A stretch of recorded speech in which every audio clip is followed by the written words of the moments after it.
city of Los Angeles is pretty big. There are 95 neighborhood councils. It's easy to get lost in a big city like Los Angeles. But Los Angeles is just one of 88 cities in LA County. LA County is huge. It's the largest county in the United States of America. And you know what? Neighborhood councils, the average neighborhood council is bigger than the majority of the cities in LA. That's kind of a big deal. So we'd like to know what you think of neighborhood councils. And if elected, what's that relationship going to look like? What role would neighborhood councils play in your office as if you were elected as council member? We'd like to know what that looks like, and we're going to start with Mr. Mack.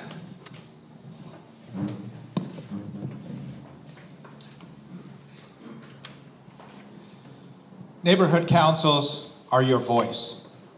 Having been through the district, having sat down with many of the neighborhood councils and seeing the work of the general manager of the Department of Neighborhood Empowerment, you are a vital link in city government. You are a vital link in representing your constituents, your neighborhoods, and your communities. And without you, we would be looking and searching high and low for many voices from the district. So absolutely, neighborhood councils are important, and they're going to be important in my administration and working here in Council District 13. I will have continual meetings and input from the neighborhood councils. I will have my staff continually interfacing with them and bringing their issues to our attention so that we can work on them together collectively. As the voice of the community, we hear you. Thank you very much. Yeah, I'm a strong supporter of neighborhood councils. I attend my local neighborhood council meetings often, Natwater Village, and I'm going to be a strong supporter. In addition to that, when I become council member, I'm going to meet with every council president on a monthly basis to see what's going on, how our office could help neighborhood councils in our area, whether it's cleanups, whether it's a land use issue, whether it's a quality of life issue, whether it's a public safety issue. I want to be there for you, and we will meet every month on a monthly basis to catch up on how things are going in the community. So yes, strong supporter. Thank you very much. Mr. O'Farrell. Neighborhood councils are so important to me that in 2000 I started one in Glassell Park. And by 2002, by January of 2002, we were the third certified neighborhood council in the city of Los Angeles. It was later that year that I started work as a public servant on behalf of Eric Garcetti. I get neighborhood councils. I understand why they were formed in the first place, and they provide a vital service to the communities who are underrepresented especially. I think it is the elected official's job to report to his or her constituents. And that I see that as my job. For the last 10 years, that's what I did while on staff. And as council member, I would formalize that relationship a little more. I will hire and train a staff that believes passionately about in public service as much as I do. They, along with myself, will report to the neighborhood councils across the district on a regular basis and continue working with them. Together, we will form the best ideas and initiatives and policy proposals, and we will make them happen together, and that is my pledge. In my administration, I would set up a committee of all the presidents of the neighborhood councils in the district. And by the way, in this district is where the idea of neighborhood council started. And the first people who worked in developing that project were part of this particular community.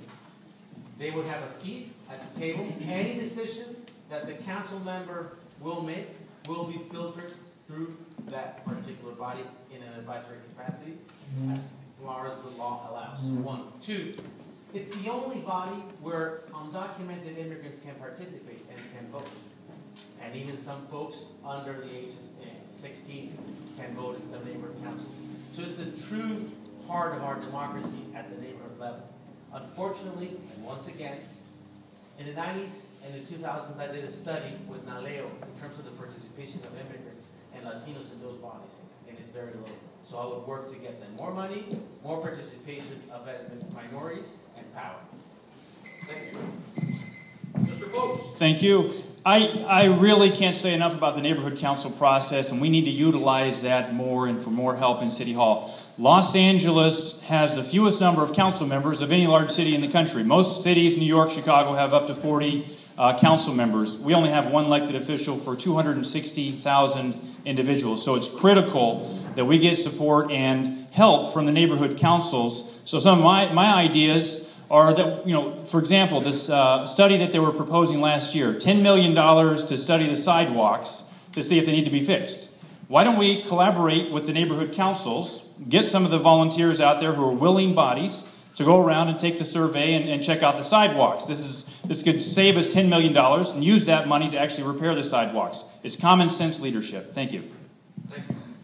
Mr. Schaefer. I've been very impressed what I've seen on neighborhood councils, and I have an appointment tonight to be at the East Hollywood Neighborhood Council, which I'll be leaving in a few seconds, but I'll be coming back. I think neighborhood councils should be from where the leadership of the city comes from. And I'm embarrassed that all 12 of us up here are men tonight. I mean, with 250,000 people in our district, they haven't found one female candidate wanting to change the world to come forward. That's the kind of things that I would ask neighborhood councils to adopt as a successor to me. We didn't have neighborhood councils in San Diego, but that was a smaller city and many years ago. I applaud the work that you're doing and having these things come to public attention, and I, like some of the other candidates, would be meeting regularly with our neighborhood council presidents and letting them know what I want them to do to help make us a better district. Thank you. Thank you. Mr. Sagala. Well, first of all, I'd like to thank Mr. Schaefer for that endorsement there of having a neighborhood council leader be a council member. Thank you. I am the only candidate on this up here today who's been elected 3 times as neighborhood council president. I understand neighborhood councils very well. I'm very supportive of neighborhood councils. I've been in the trenches with leaders in Silver Lake and other communities where we've developed regional alliances to tackle public safety issues, transportation, and housing issues. If I'm elected to the city, if I am fortunate to be elected to the city, be the first neighborhood council member ever to serve on the city council after about 8,000 members over the last 11 years have been participating. If I'm on the council, I will commit to make sure that I dedicate one staffer full-time to help councils do the research in helping land use issues, expand a city hall day where we bring all the managers together to meet with neighborhood councils, and make sure that I have monthly and quarterly briefings with neighborhood council members so that they're involved in every part of the decision making. Thank you. Mr. Sabo.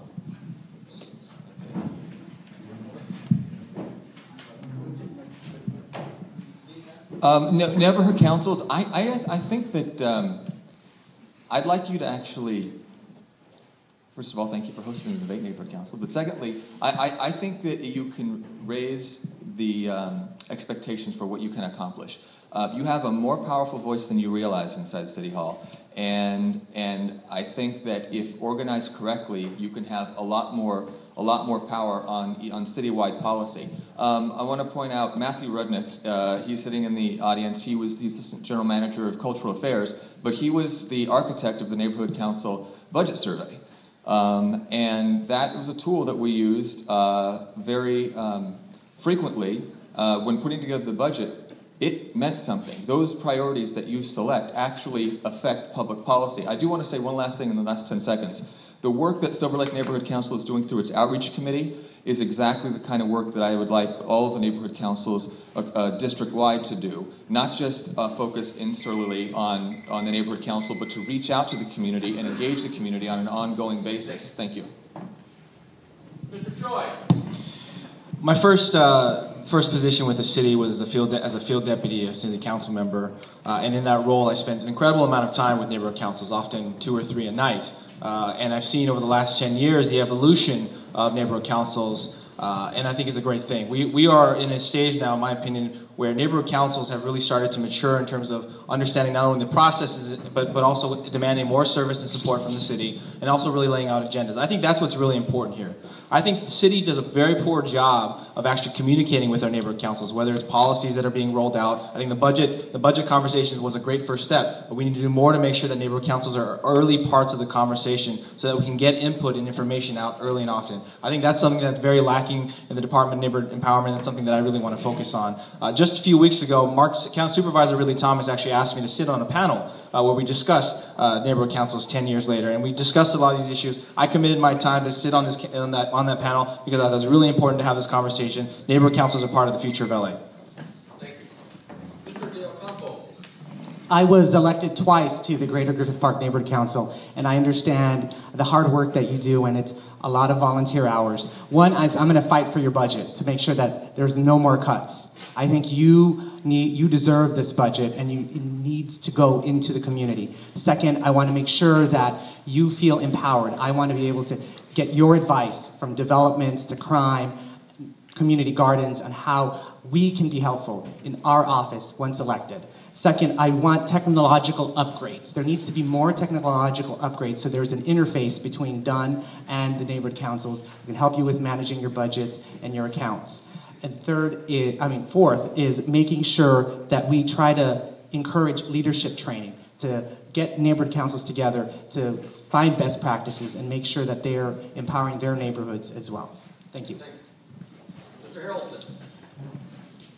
I was the chair of the Silver Lake Neighborhood Council, and so I feel a lot of pride being the only candidate up here from Silver Lake right now. My experience with it is really what brought me here today. I was fortunate in that my neighborhood council was a very proactive neighborhood council that really took issues and ran with them, and as a result of that, I had an opportunity to write one of the very first pieces of legislation that came out of the neighborhood councils and was adopted by the city of Los Angeles. Now that's something that a volunteer did. A volunteer from our community did that without the help of City Hall. And that's the future that I see for the neighborhood councils moving forward. I see our next generation of elected officials coming from the very neighborhood council system that brought me forward in this experience. And so that's what I would look for in neighborhood councils, is for our future leaders that are coming next. Thank you. Mr. Bush. Thank you. Well, one thing it is, I also serve my neighborhood, not just in neighborhood council, above and beyond. I served on the board of East Hollywood Neighborhood Council for over 3 years, not including the committees that I've served. One thing is with some of these guys who are running in their neighborhood council folks, and they know what's going on. So I have a lot of respect for them. In addition to that, I think that with my administration or my council office, that's going to be in the center of the city because it can definitely comply with all these neighborhood council. It's going to be a pipeline, direct pipeline. The second is going to be projects. We need to work on collective projects, whether it's public safety, budget, or so forth. In addition to that, the third and most important one is cooperation for getting outreach and encouraging folks to join and volunteer, because this city is based on that brick. So we should continue building and encouraging the future generation of Angelenos to take aboard and be part of a fascinating ride with being a public servant on the neighborhood council board. Thank you. Thank you very much.